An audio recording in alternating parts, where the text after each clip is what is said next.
Hello दोस्तों, तो आज की मैं इस वीडियो में एक्सप्लेन करने वाला हूँ लो ऑफ द डेविल के आगे का एपिसोड। अगर आपने इसका पार्ट 1 अभी तक नहीं देखा है, लिंक डिस्क्रिप्शन में होगा, जाकर चेकआउट कर लेना।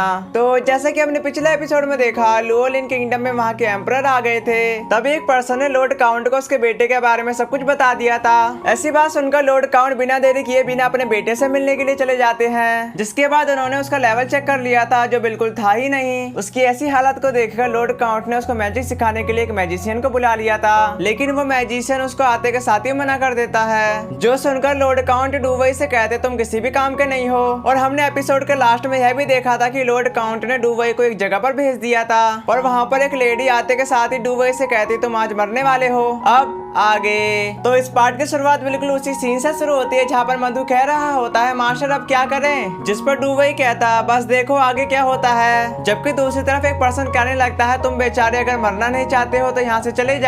जिसके बाद उसके पीछे से एक मैजिशियन भी आ रहा था, जिसको देखकर डूवई अपने मन में कहता silver leaf batch first level का मैजिशियन। पर यहाँ पर मैजिशियन क्या करने के लिए आया है, लेकिन वो मैजिशियन तो उस लेडी से बात कर रहा था। जो सुनकर वो लेडी उसको धनुष पकड़ाने के साथ ही डूवई की तरफ जाने लगती है, लेकिन डूवई के गार्ड उसको नहीं मिलने देते।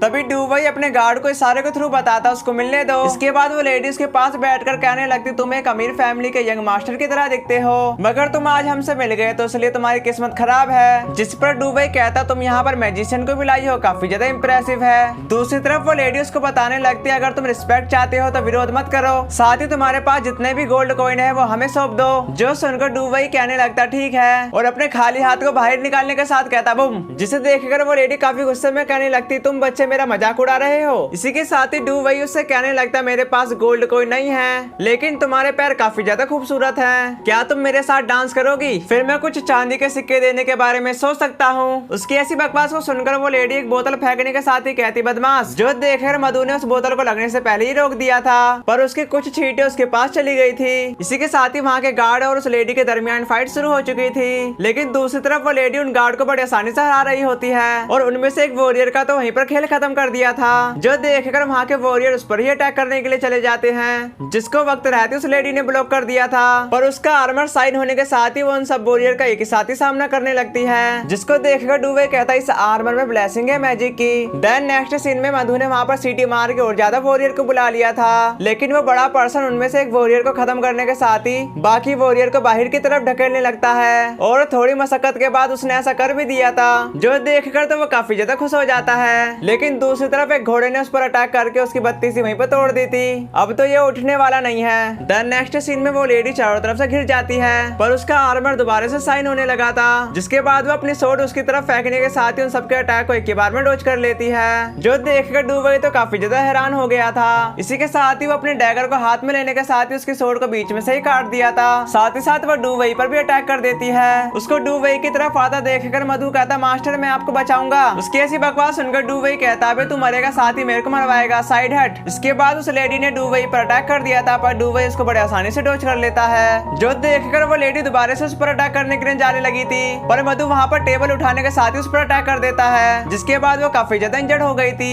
उसको इंजर्ड देखकर वहाँ के वॉरियर उस पर अटैक करने के लिए जाने लगे थे, लेकिन दूसरी तरफ उस मैजिशियन ने अपने मैजिक का यूज करने के साथ ही उनको वहीं पर स्लो कर दिया था। उसके ऐसे मैजिक को देखकर डूवई कहता इसका मैजिक तो धीरे करने का है, जिसके बाद वो अपने वॉरियर से कहता उस पर अटैक करो, साथ ही स्पेल कास्टिंग मत करने देना। देन वो मैजिशियन इतने सारे वॉरियर को अपनी ओर आता देखकर उसने अपनी फायर मैजिक का यूज करना शुरू कर दिया था। ऐसा सीन देखकर डूवई कहता मुझे इसको सबक सिखाने के लिए कुछ जल्दी ही करना होगा, लेकिन दूसरी तरफ डूवई के वॉरियर धीरे धीरे मारे जा रहे थे। उनको मरता देखकर डूवई ने अपना एक रास्ता चुन लिया था, जहाँ पर मधु डर के मारे कह रहा होता है गॉड बचाओ प्लीज हमको बचा लो। पर नेक्स्ट सीन में वो मैजिशियन तो वॉरियर में ही उलझा हुआ था। जो मौका पाकर डूवई ने उस पर एक बाउल से अटैक कर दिया था, साथ ही साथ डूवई उस पर चढ़ भी जाता है, और हम वहाँ पर देख पाते हैं कि दोनों के दरमियान फाइट तो अलग ही किस्म की चल रही थी। पर वो मैजिशियन हार ना मानते हुए अपना एक और अटैक करने ही जा रहा था, तभी मधु आते के साथ ही उस पर एक टेबल मार देता है। जो देखकर डूवे कहता तुमने एक मैजिशियन को हरा दिया, लेकिन मधु काफी ज्यादा घबराने के साथ ही कहता ये मैंने क्या कर दिया, गॉड मेरे को माफ कर देना प्लीज, मेरे को माफ कर देना, मैंने ये जानबूझकर नहीं किया। देन हम दूसरे सीन में देखते हैं जहाँ पर मैजिशियन कह रहा था तुम मेरे साथ ऐसा व्यवहार नहीं कर सकते, वैसे क्या तुम मैजिक गिल्ड को ऑफेंड करने में नहीं डरते।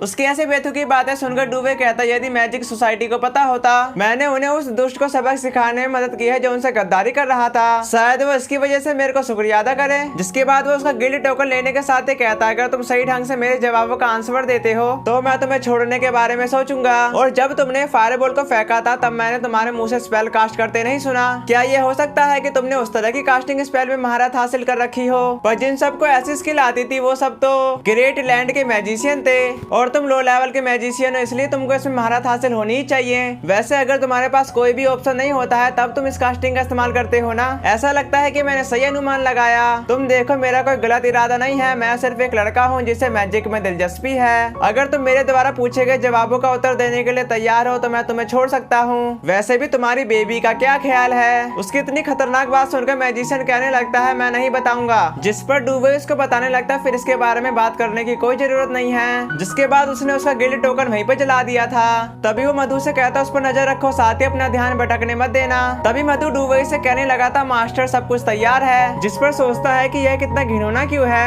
तभी दूसरी तरफ हम रूवरीन को देखते हैं जो एक चेयर पर बंधी हुई थी, जहाँ पर वो कहती ऐसा नहीं है कि मैं किसी लड़के के हाथों पकड़ी गई हूँ, पर मेरे को अब अपनी चतुराई का इस्तेमाल करना होगा। तभी वहाँ पर डूवई आते के साथ ही रूवरीन के करीब जाने लगा था। उसको करीब आता देखकर रूवरीन अपने मन में कहती यह लड़का किस तरह की लड़की के लिए नरम रहेगा, जरूर प्योर क्यूट मसालेदार, लेकिन मैं तो मासूम सी बच्ची हूँ। जिसके बाद वो डूवई से बड़े मासूम तरीके से कहने लगी थी मुझे जाने दो, लेकिन डूवई तो उसके नजरों के सामने से ही चला गया था। जो देखकर रूवरीन कहती है इसका कोई रिस्पॉन्स नहीं। जिसके बाद डूवे इसका पीछे से कवच छेड़ता है। ये देखकर रूवरीन उस पर दोबारा से मस्का लगाने लगती है, कहते प्लीज मेरे को जाने दो। जबकि डूवे इसकी बात को इग्नोर मारने के साथ कहता कंधे का आर्मर तो नॉर्मल है। इसी के साथ ही वो उसकी चेस्ट का आर्मर निकालने लगता है। उसका ऐसा करता देखकर रूवरीन धीरे से बोलती यह तो बहुत बुरा है, देखने में तो काफी सीधा साधा लग रहा था, लगता है कि ठड़कियों का भी किंग है ये। अपनी बात को कम्प्लीट करते ही वो डूवई को सामने देखती है, जहाँ पर डूवई उसको बता रहा होता है केवल ब्रेस्ट प्लेट को ही मैजिक की ब्लेसिंग मिली होती है। इसके बाद वो उस आर्मर को ध्यान से देखने के बाद बताता है इस पर तो ब्लेसिंग स्पेल लिखा है, इंटरेस्टिंग। लेकिन दूसरी तरफ वो खांसने का नाटक करने के साथ ही डूवई को अपने करीब बुलाने लगती है। उसके बदले डूवई कहता तुम्हारा गला दुख रहा है क्या? जिसके जवाब पर रूवरीन कहते मेरा आकर्षण उस लिया ओडा जितना अच्छा नहीं है, वैसे तुम क्या करने का प्लान बना रहे हो?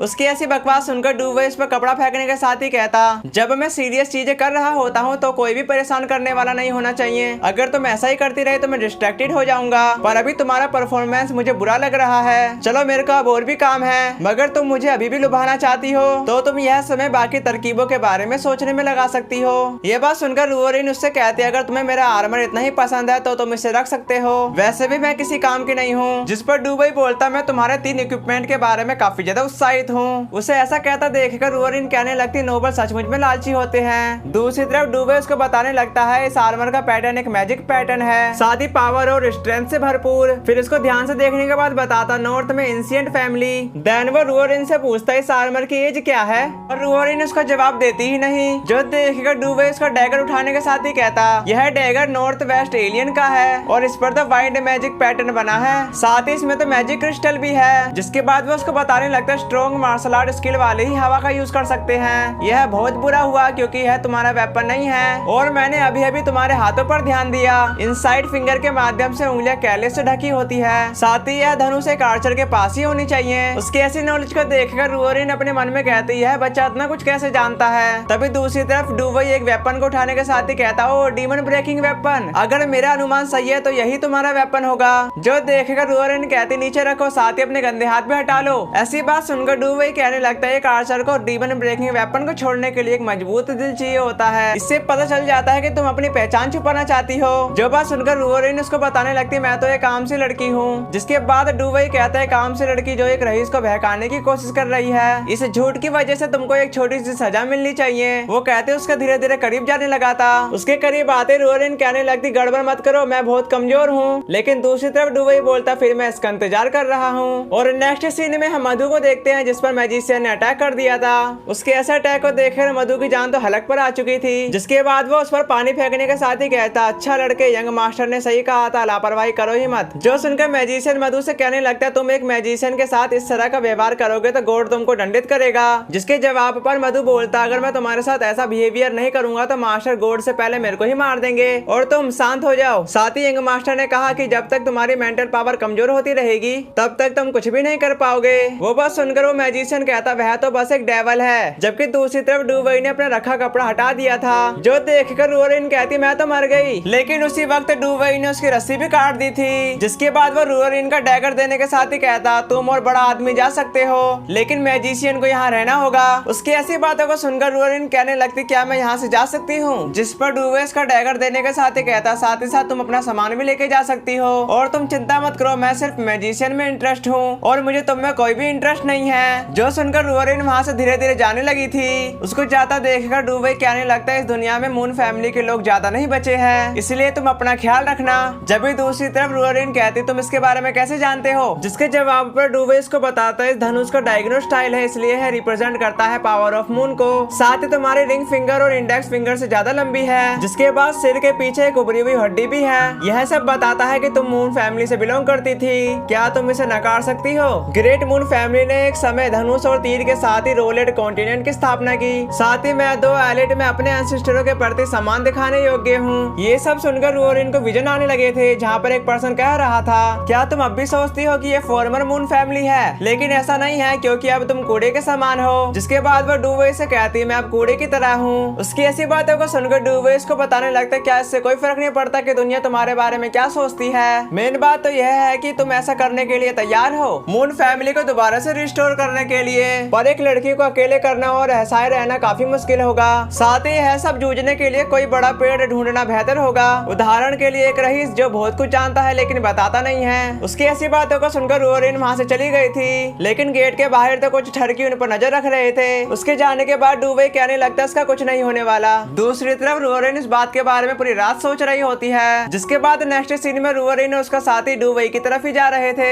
उनको करीब आता देखकर मधु अपने मास्टर से कहता वह तो सचमुच में आ गए। उसके करीब आते के साथ ही वो मास्टर से कहती डूवे क्या मैं आपके साथ शामिल हो सकती हूँ। जो सुनकर डूवे बताता यह सचमुच में घबराहट पैदा करने वाला है, ऐसा लगता है कि मैं केवल 10 को ही शामिल कर सकता हूँ। वो बात सुनकर रूअरिन जोर से कहने लगती रूअरिन मून मैं तुम्हारे लिए निष्ठा की प्रतिज्ञा करती हूँ और मैं आपके सबऑर्डिनेट बनना चाहती हूँ पूरी लाइफ के लिए, जिसके साथ ही मैं अपनी पूरी जान लगाकर तुम्हारी रक्षा करूंगी। देन डूवे बाहर आते हुए अपना डैगर निकालने के साथ ही कहता तुम मेरे लिए वफादार क्यों बनना चाहती हो। जिसके जवाब पर रूअरिन उसको बताने लगती तुमने मेरे को बताया था कि एक बड़ा पेड़ ढूंढना होगा जो हमारी मदद कर सके, इसीलिए मेरे को तुम्हारे पास आना ही था। इसी के साथ ही डूवे कहता कि अब से मैं तुमको अपना पहला नाइट बनाता हूँ, फैमिली नाइट जोलिन मून।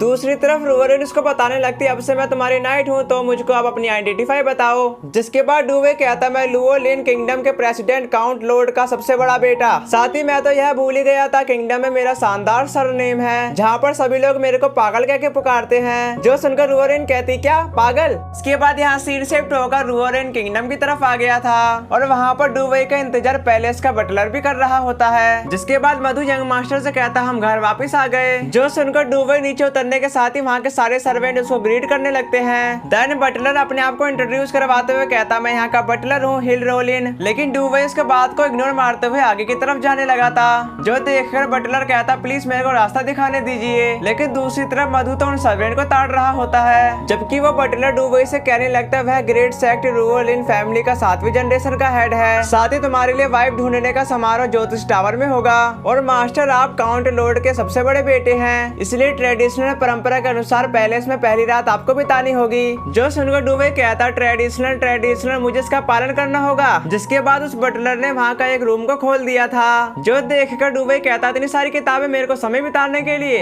जिसके जवाब पर बटलर कहने लगता यंग मास्टर काउंट ने कहने के लिए लिखवा दिया था कि तुम जवान हो और कहीं अधिक होशियार हो, इसलिए मुझसे कहा गया कि तुम्हें आज इस साल की फैमिली बिजनेस का हिसाब किताब जांचना होगा। जिस पर डूबे कॉफी पीने के साथ ही कहता चलो उसको टेबल पर ले आओ। तभी बटलर ने वहाँ के सर्वेंट को हुक्म कर दिया था कि वहाँ से सारी किताब ले आओ। जिसके बाद वहाँ के सर्वेंट सारी किताबों को लाकर उसकी टेबल पर धर देते हैं। इतनी सारी किताबों को देखकर तो डूबे काफी ज्यादा हैरान हो गया था। जिस पर डूबे बटलर से कहता क्या ये सभी इसी साल की इनकम और टैक्स का हिसाब किताब है। जो सुनकर बटलर कहने लगता हाँ मास्टर डूबे। ऐसा जवाब सुनकर डूबे अपने मन में सोचता इस पर्सन ने मेरे साथ जरूर ये जानबूझकर किया है और तुम मेरे को अंगूरों के टैक्स के बारे में बताओ। ये सुनकर बटलर उसको बताने लगता अंगूर टैक्स जो पिछले साल था वही रहेगा। तभी डूबे उससे कहने लगता 20% से अधिक तुमने कहा कि टैक्स अनचेंज रहेंगे, तो क्या ऐसा इसलिए क्योंकि टैक्स की दर कम कर दी गई है? तो फिर मुझे आपके प्राइवेट गोदाम के बारे में पूछना चाहिए। ये बात को छोड़ो, वैसे जब मैं पढ़ता हूँ मुझे अपने आसपास कोई भी लोग पसंद नहीं है। जिस पर वो बटलर बोलता ओके यंग मास्टर। देन वो बाहर जाने के साथ कहता है एक नजर में इसके आर पार भी नहीं देखा जा सकता।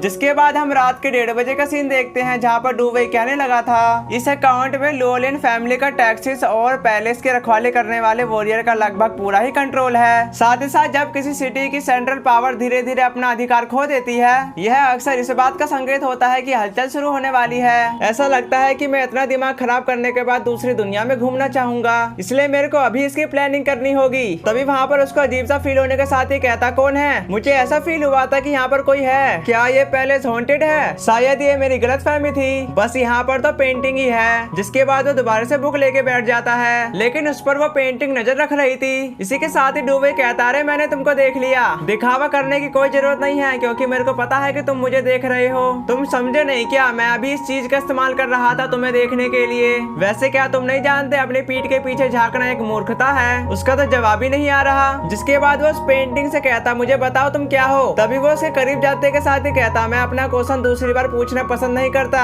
यदि तुम खुलकर नहीं बोलते तो मैं सोचता हूँ कि तुम्हें आगे लगा दूं। भले ही तुम आवाज मत करो, पर मेरे को लग रहा है तुम बोल नहीं सकते। तभी दूसरी तरफ वहाँ पर एक घड़ी रिंग होने लगी थी, जो सुनकर वो पर्सन चिल्लाने के साथ ही कहता, देखो बच्चे, मैं सिर्फ एक मैजिक क्रिएचर हूँ और आधी रात को समय समाप्त होने तक तुम इंतजार करो, मैं अब और नहीं बोल सकता। जो सुनकर डूबे कहता, सुनने में तो काफी ज्यादा इंटरेस्टिंग है। ये बात सुनकर वो पर्सन उसको बताने लगता, बीच में मत बोलो, अफसोस मैंने कहा क्या कहा? उसकी ऐसी बकवास सुनकर डूबे उसको बताने लगता, आधी रात की घंटी। तभी वो पर्सन उससे कहने लगता, यही है, पर समझाने का समय नहीं है। इस स्टडी रूम में एक सीक्रेट रूम होगा, जिसमें एक ट्रेजर होगा जो फंसे हुए मैजिशियन को ब्रेक कर सकता है, यानी मैं। पर तुमको तो रास्ता मालूमात ही नहीं होगा। जाकर बुक शेल्फ के 7वीं बुक को देखो, अगर तुम मूर्ख नहीं हो तो तुमको सब कुछ समझ में आ जाएगा। जिस पर डूबे कहता, ट्रेजर इंटरेस्टिंग, यह बेकार समय को खत्म करने का समय आ गया। और वहाँ पर वो चेक करने के साथ कहता, इसका संबंध मैजिक से है। अगर तुम जिस ट्रेजर की बात कर रहे हो वो एक कबाड़ का ढेर है। इसी के साथ वो वहाँ पर पढ़ने के साथ ही कहता, रात के आकाश में चांदी की चमक रास्ता दिखाती है, इसका मतलब चांदी की चमक बिग डीपर। जिसके बाद उसने एक बुक को टेढ़ी कर दिया था। तभी नेक्स्ट सीन में हम डूबे को देखते हैं जो सीक्रेट रूम में जा रहा होता है। तभी वहाँ पर उसको गेट मिलने के साथ ही कहता है, ऐसा लगता है यही है वो, जबकि उसने वहाँ पर एक सीक्रेट बटन को प्रेस कर दिया था। उस गेट के अंदर से लावा बीन डूबे की तरफ जाने लगती है, पर वो अपने आप को कैसे न कैसे करके बचा ही लिया था। साथ ही कहता, अगर मैं यहाँ मर गया तो यह सही नहीं होगा। और उस गेट को अच्छे तरीके से चेक करने के बाद ही कहता है, ऐसा लगता है इस गेट को खोलने का कोई सीक्रेट है। रुको, यह तो उल्टा लगा है, इसका मतलब ट्रैप, जिंदा या मुर्दा। और रिवर्सल वहीदों में वे सितारे हैं जो इसको पूरा कर सकते हैं। देन वो उसको घुमाने की कोशिश करने के साथ ही कहता, मुझे अपने 1.2 मीटर लंबे पैर की बहुत याद आती है। लेकिन वहाँ पर उसको एक सोड पड़ी हुई मिल गई थी, जिसको वो जमीन में घुसड़ने के साथ ही उस पर चढ़ जाता है और वो उसको घुमा भी देता है, जिसमें से हाई एनर्जी निकलने के साथ ही एक गड़बड़ हो गई थी। वो गड़बड़ बल्कि और कोई नहीं, जब डूबे ने उस गेट को प्रेस किया था वही उसी समय हल्का सा मुड़ जाता है। जिसके बाद डूबे गिरने के साथ ही कहता, यह दरवाजा किस पागल ने बनाया? और हम नेक्स्ट सीन में डूबे को देखते हैं जो सीक्रेट रूम में आ चुका था। जबकि वो आगे बढ़ते हुए कहने लगता है, मेरे को पता नहीं था कि मेरे सामने मैजिक वाला दरवाजा भी है, लेकिन यह फर्जी निकला, पर मेरे हिसाब से यह असली सीक्रेट रूम है। देन वो अपने सामने एक छोटे से पिलर को बड़े ध्यान से देखने लगा था। जिसके बाद वो वहाँ की धूल हटाने के साथ ही हमको बताने लगता है, लोअर इनका ब्लड, वह तुम्हें सब कुछ पाने का रास्ता दिखाएगा जो मैंने अपने पीछे छोड़ा है। लेकिन क्या तुमको मानव जाति फॉरबिडन इलाके को खोलने का साहस है? जो पढ़कर डूबे कहता, दूसरे वर्ल्ड में इस तरह के शब्दों का इस्तेमाल किया जा सकता है, आमतौर पर इसका मतलब ग्रेट पावर से होता है। अब तो मैं इसे जरूर खोलूंगा। वो कहती है, उसने अपनी सोर्स से ब्लड निकालने के साथ ही उस पर गिर दिया था। जिसके बाद उसके अंदर से काफी ज्यादा हाई एनर्जी निकलना शुरू हो जाती है और उस एनर्जी को डूबे बड़े ध्यान से देख रहा होता है, पर उसके अंदर पावर इतनी ज्यादा जनरेट हो चुकी थी कि डूबे ध्यान से देख ही नहीं पाता। इसके बाद हमारा ये वाला एपिसोड खत्म हो गया। अगर आपको इसका नेक्स्ट एपिसोड भी जानना है तो प्लीज कमेंट कर देना। साथ ही साथ मेरे चैनल को सब्सक्राइब करके बेल आइकन ऑल पे सेट कर लेना, ताकि वीडियो की नोटिफिकेशन आप तक सबसे पहले पहुंच जाए। तो आज के लिए इतना ही, तब तक के लिए नेक्स्ट एपिसोड में मिलते हैं।